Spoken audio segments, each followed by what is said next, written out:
Good evening, guys, and welcome to another week of my Q&A. It's Andrew Michael here, and I'm back to answer some of the questions you've given me. You've given me 6 questions you want to answer, and I'm just going to jump straight into it this time. So, the first question, you wanted me to talk about 2 agencies or bodies you could access or engage with to facilitate positive health outcomes for your patients. You wanted me to talk about a description of the agency's role, ways in which they facilitate a positive health outcome for patients. So, the 2 simple ones we're going to do: Australian Institute for Patient and Family Centered Care and peer support. So, the organisation of family, the Australian Institute for Patient and Family Centered Care was the organisation aims to bring together patients, the immediate family members, as well as the healthcare professionals to improve the healthcare experience for all members involved. They support the patient-centered philosophy of care. Um, a quote from the website to show how they operate is this includes a central this is in reference to the patient. This includes a central role in their own healthcare management so that they have a real voice in the planning and implementing of their own care. Um, Harshog also, where I got the information from, says they also share information from the patients to the immediate family members so they can make informed decisions. Um, yep, this is different from traditional healthcare in hospitals, as the patient can end up being quite a passive voice, even though the care is meant to be centered around them. Peer support is directed at mental illness, and it's implemented in a hospital. And in this scenario, we're going to talk about people who used to be really physically active. Um, these people who only know, being active, they might go to the gym, surf, run, ski, whatever. They're just really active people. People who come out of surgery who used to be really active can get really frustrated, angry, they're easily agitated. Everything negative can be summed up in these people. And that is because they're just frustrated, in simple terms. They used to be really active, can do whatever they want, and now they can't. They're limited access, and it really kills them. So peer support is a system of giving and receiving help founded on the key principle of respect, shared responsibility, and mutual agreement of what is helpful. Peer support is not based on psychiatric models of diagnostic criteria. It is about understanding another's situation empathetically through shared experiences of emotional and psychological pain. This quote is a great example of the therapeutic relationship which a nurse needs to have with a patient so that they can help them. Right, so question 2. The wellness model of healthcare is the foundation for many non-Western approaches to the healthcare to healthcare.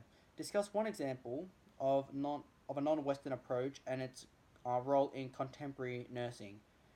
So, let's go over the wellness model first. It's got 5 core parts. It's got the physical, emotional, social, intellectual, and spiritual part.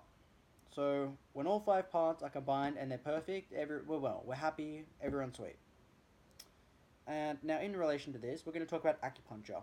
Acupuncture is a non-Western form of treating things.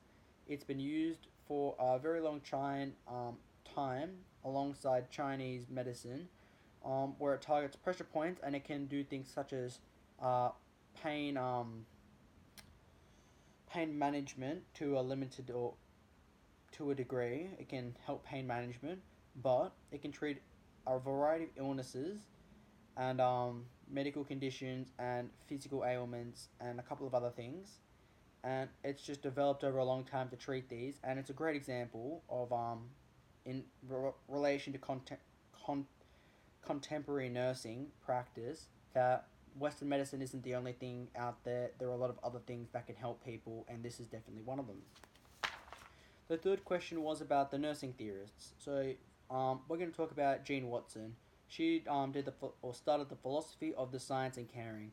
So she's the person who started the therapeutic relationship that by caring in people, we can caring about people, we can change them. So how will I incorporate her theory into my nursing practice or training is what you guys want to know. So by being empathetic and just caring about someone, being genuine, being kind, talking to them in a way that they can understand, not talking down to them, and not making it dumb for them, but just being a genuine person, you will be able to, hopefully, if you just do this all correctly, you might be able to change them in some aspects. And you wanted to know how I obtain this stuff. So you can sign up to a lot of online journal websites that when they publish things, you can get an email and you can read about this stuff. It's a great way, going into a bookshop even, buying a book on this. They're just really two simple ways that you can get the information on this. Right, so the fourth question was about the healthcare setting in Australia. So they've got a couple things in place. You want to know about accreditation and auditing and how the enrolled nurse fits into this. So you asked me to do a few things here. You wanted me to define accreditation and auditing. So we're going to talk about accreditation first. And this is just a direct quote I got. You don't want to paraphrase any of this. From the ACHS website, it's auditing is accreditation is a self-assessment and external peer assessment process used by healthcare organizations to accurately assess their level of performance in relation to established standards and implement ways continuously to improve. The second one, auditing, it's clinical and medical audits are part of the conditions continuous quality improvement process that focuses on a specific issue or issues or aspects of the healthcare and clinical practice. The final aim of clinical auditing is always to improve the care provided to the patient. You wanted me to also talk about 3 common types of nursing healthcare audits. They're simple. It's or 3 simple ones I'll give you are hand hygiene, manual handling, and mandatory training. An example of this is the 4th thing you wanted to know. An example of this is the correct way to manually handle something. You need 2 people. You don't lift with your back, kind of like a squat down position, and you lift with your legs. You get 2 people because that way you're not going to hurt yourself. And it's recommending you use 2 people because you can hurt yourself a lot of the time doing it yourself. And if you do hurt yourself doing it by yourself, it is your fault. You are liable, and that is why this stuff is in place. So that doesn't happen. And by doing it correctly, you can get peer analyzed, and the feedback can go back to the people in charge so that show that the training they were doing is actually helping you. Alright, we're on a roll here, guys. So the 5th question you asked me was, the statement actually said, enrolled nurses work in a variety of healthcare environments, but not limited to, and you listed a lot of them. The one that I'm going to talk to you about is, I'm going to talk to you about ICU. And that is the intensive care unit.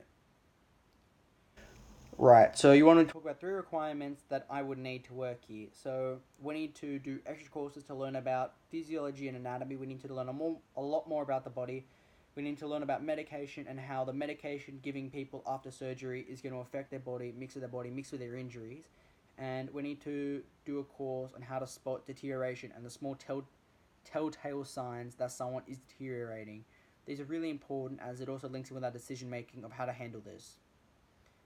And the requirement, how I would adapt this to your nursing care. If you want me to talk about a strategy, includes like the example you gave me was a cosmetic injector would need to have additional knowledge on anatomy of the face, and strong customer service skills. So we already talked about needing to know more about the body, medication, telltale signs to spot deterioration. To a lesser extent, your communication skills, but you definitely need to be able to interact with the patients to know what's happening if they're awake, because you also do need to talk to them. Last but not least, you wanted to learn about reflective practice and its role. So let's define it. Reflective practice refers to the process of thoughtfully considering your experiences. This allows you to identify your strengths and weaknesses and improve your practice through the reflective process. A common model for reflective practice is for nurses to carry around a diary and write down their experiences when they have a small break. Don't do this when you finish talking to a patient. Do this in a small break like lunch, maybe even when you go home. Write down things that went well, bad, could have gone better, you could have done differently, and lastly, you wanted me to talk about how my reflection on this topic. So it was actually quite dry and boring. But because I understood that it was dry and boring, that meant I had to do more work on my own. I had to research, I had to do all the things you guys are doing. I had to find these journal articles, I had to find these books, I had to find these websites, to get the information, to learn about it, to try and teach you guys. But yeah, thankfully the lecturer was good, so I didn't need to look up too many things, but I did clarify everything in the end because it's better to be safe than sorry. Yep, so that's it, guys.